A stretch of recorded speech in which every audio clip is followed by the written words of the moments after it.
Please, Bruno, leave Manchester United now, and here's why. In the match against Hull City, with Bruno, Tielemans, and Santos all looking to play progressive passes, United's midfield became too open. The game turned into an end-to-end contest, exactly the kind of match that gives an underdog like Hull a chance to fight back. United had 71% possession, but still lost 2-0, while their attack struggled badly against Hull's compact structure. The reason is last season, Bruno's individual brilliance often covered this problem. He became United's one-man attacking solution, producing the pass or moment that changed the game.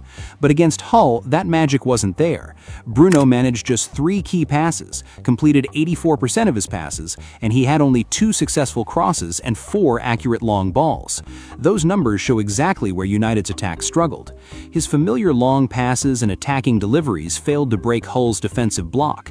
United ended up struggling to create any clear chances. And that exposes the real problem. When Bruno doesn't create, what is United's alternative? Instead of relying on one player to produce something spectacular, United need attacking patterns. Third-man combinations through the middle between Cunha and the 2 number 8s could create central openings, while quick triangles on the flank, similar to Arsenal's Odegaard-Saka-White combinations, could give Tielemans, Mbeumo, and Mazraoui a clear route to break defensive blocks.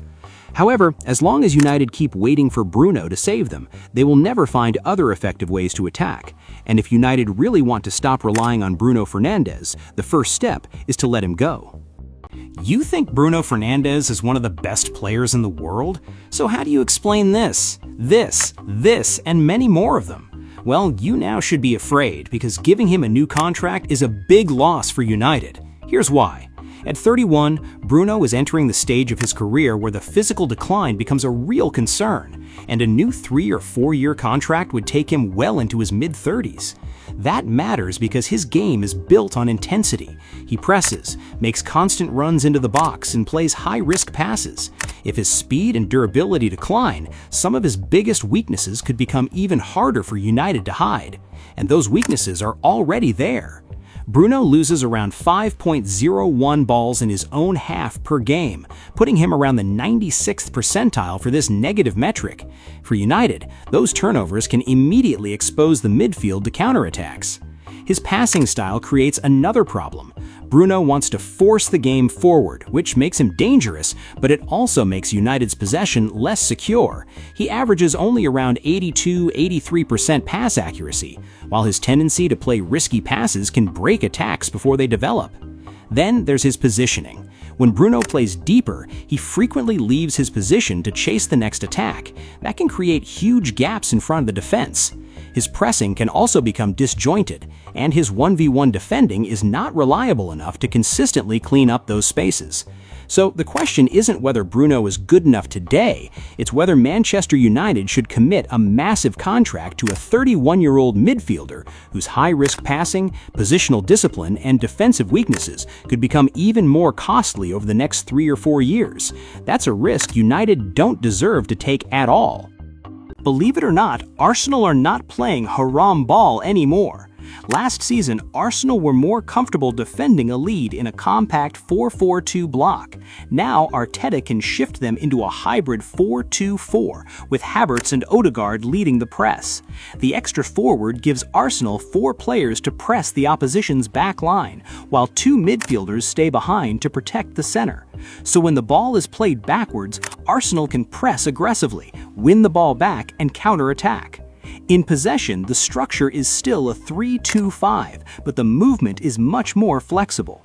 The fullback can move into the half space, the number 8s drop deeper, while Declan Rice stays alongside the center backs. The idea is move the ball wide, then let Arsenal's best dribblers take over. Saka, Odegaard, and White form a quick 3-man combination on the right, using 1-2s and rotations to attack.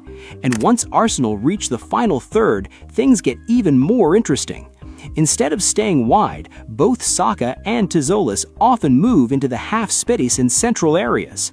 Arsenal then overload the middle, using quick combinations to manipulate the opposition. Once there's space, Arsenal suddenly release the ball into the flank for a winger or fullback to cross. That is the biggest difference. They're playing with more freedom, more rotations, and more aggressive passes to create openings. Maybe this is finally the Arsenal their fans have been waiting for. Brave, unpredictable, and far less haram ball. Rodri is exactly what Barcelona needs to stop collapsing. Remember this match against Inter? Barcelona scored 3 goals in the second leg and even led late in normal time, yet they still lost and were eliminated from the Champions League. That game exposed Barcelona's biggest problem. They don't know how to play differently when they're winning. Because when they take the lead, they often keep attacking with the same intensity instead of taking control of the game. More players push forward, the midfield opens up, and opponents have space to counter. Well, the problem got worse in 2025-26. Compared with the previous season, fast break shots against Barcelona increased from 1.05 to 1.36 per match, while fast break goals conceded rose from 0.21 to 0.36. That means opponents are getting more chances to hurt Barcelona. So what do Barcelona actually need? Someone who can make the game boring when Barcelona needs it to be boring. Right now, Pedri does a lot of that work. In 2024-25, he completed 2,404 passes and received the ball more than 61 times per 90 minutes. He constantly demands the ball and helps Barcelona dictate the rhythm. But what happens when Pedri isn't there? This is where Rodri changes everything. In Manchester City, Rodri could play through opponents and keep the ball moving instead of forcing another attack. He helped City average over 61% possession in the last 2 seasons, while in 2023-24, he completed 87.3% of his open play passes when an opponent was within 2 meters. For Barcelona, that changes the game state. They can attack when the space is there, but once they take the lead, they have another player who can slow everything down and keep the lead. And that is how Rodri fixed Barcelona's biggest problem.